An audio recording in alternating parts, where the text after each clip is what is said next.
Bismillahirrahmanirrahim. Wa an Aisyah radhiyallahu anha sareng dicarioskeun ti Sayyidatina Aisyah radhiyallahu anha annaha bahwa Sayyidatina Aisyah qalat parantos ngadawuh, Inna Rasulallahi sallallahu alaihi wasallam sanyana Rasulullah sallallahu alaihi wasallam qala parantos ngadawuh, ma min yaumin henteu aya hiji poe ya'tiku bakal ngabebaskeun saha Allahu Allah Ta'ala anu maha luhur fihi dina eta poe minan nari tina neraka aksara langkung seueur mimma daripada ya'tiku bakal ngabebaskeun Allah fi yaumi arafata dina poe Arafah. Jadi numutkeun keterangan Rasulullah sallallahu alaihi wasallam anu diriwayatkeun melalui Sayyidatina Aisyah dina poenan Arafah nyaeta tanggal 8 Zulhijjah Allah bakal ngabebaskeun jalma-jalma penghuni neraka lebih banyak daripada hari-hari anu lain. Kada fi zubdatil wa'idin, kitulah anu tertulis tina kitab Zubdatul Wa'idin.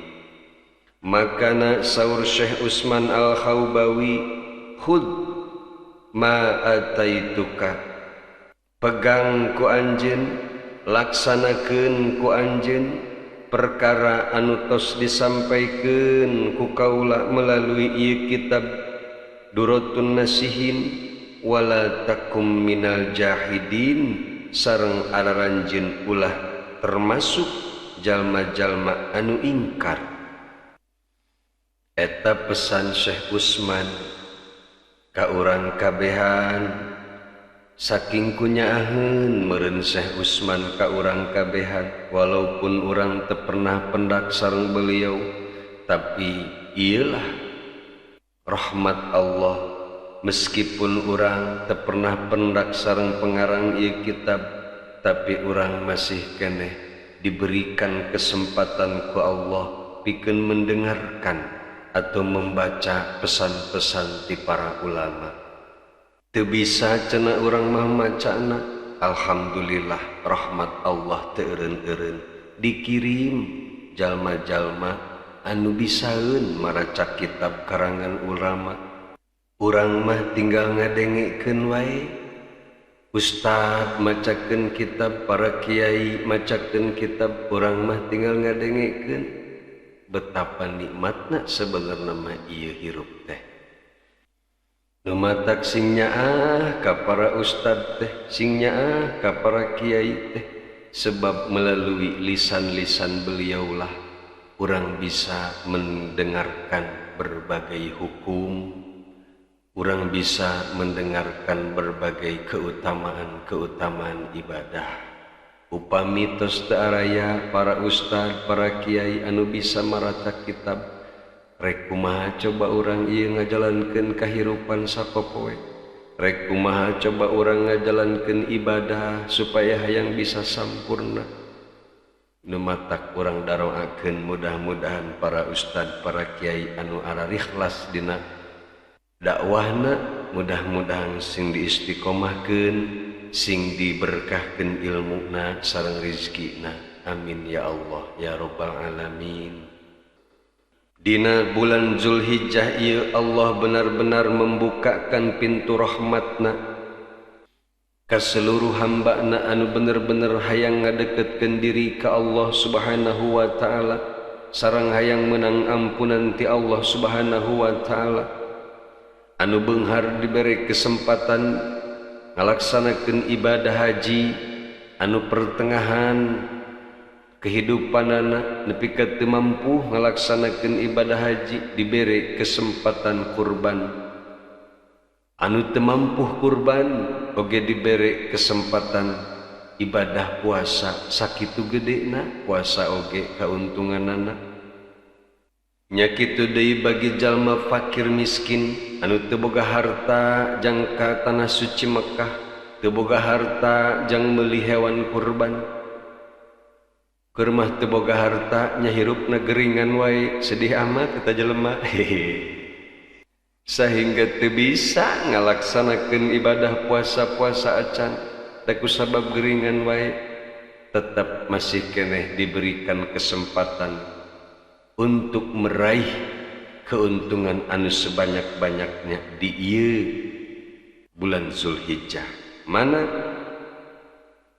nyaeta melalui zikir sakumaha qala alaihi salatu wassalamu, parantos nyarios Kanjeng Nabi Muhammad sallallahu alaihi wasallam, afdalu ma qultu ana wa ma qalal anbiya'u qabli fi hadhil ayyamil asyarati. Saur Kanjeng Nabi, henteu aya ucapan anu paling utama anu ku Kanjeng Nabi Muhammad sallallahu alaihi wasallam diaoskeun oge berikut para nabi sebelum Kanjeng Nabi dina ieu poe anu 10 kecuali la ilaha illallah wahdahu la syarikalah. Numatak bagi siapapun anu ku Allah teu dipasihan rizki berlimpah sehingga teu bisa berangkat haji, teu bisa ngalaksanakeun kurban, bacakeun saseueur-seueurna kalimat terbaik la ilaha illallah wahdahu la syarikalah.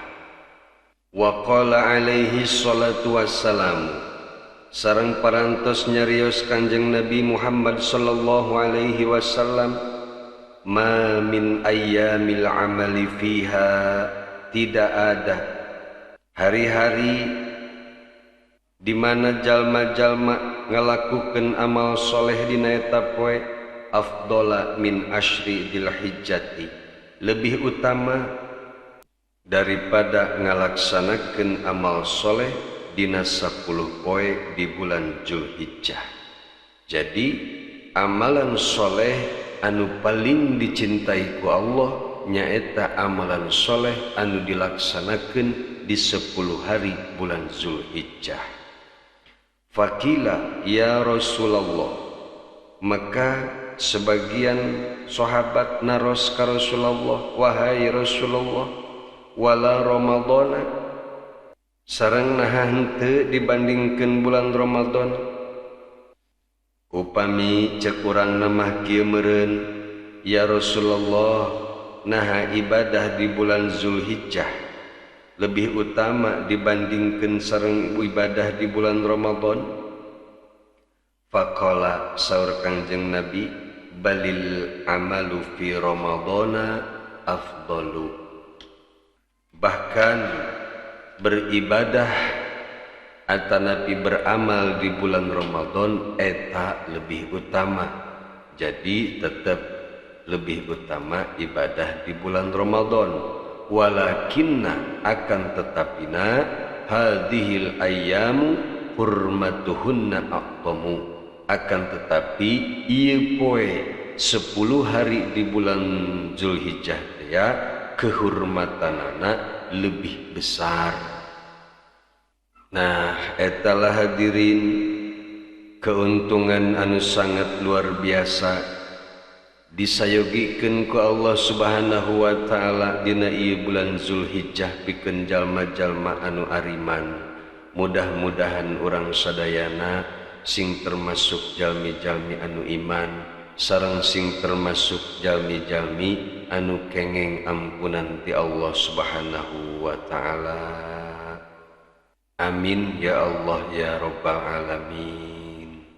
Hanca durotun nasihin tina pasal keutamaan 10 Zulhijjah tahun ieu urang tamatkeun heula nepi ka dieu. Sesakna masih keneh aya sababaraha lembar deui, insyaallah urang samper tahun hareup, sebab lamun ditamatkeun ayeuna engke tahun hareup bisi eueuh materi yang Kang Herman. Bisi bosen ongkoh deui ngadengikeun wae padilah loba-loba ting makadang sok bosen panan. Jadi pasal keutamaan 10 Zulhijjah urang tunda heula nepi ka dieu, terus urang maju ngahanca kana pasal keutamaan kurban, yakni masih keneh dina kitab Durratun Nasihin pasal atanapi majlis ke-74 fi fadilatil udhiyati wa bayani takbiratiha. Wallahu a'lamu bishawab.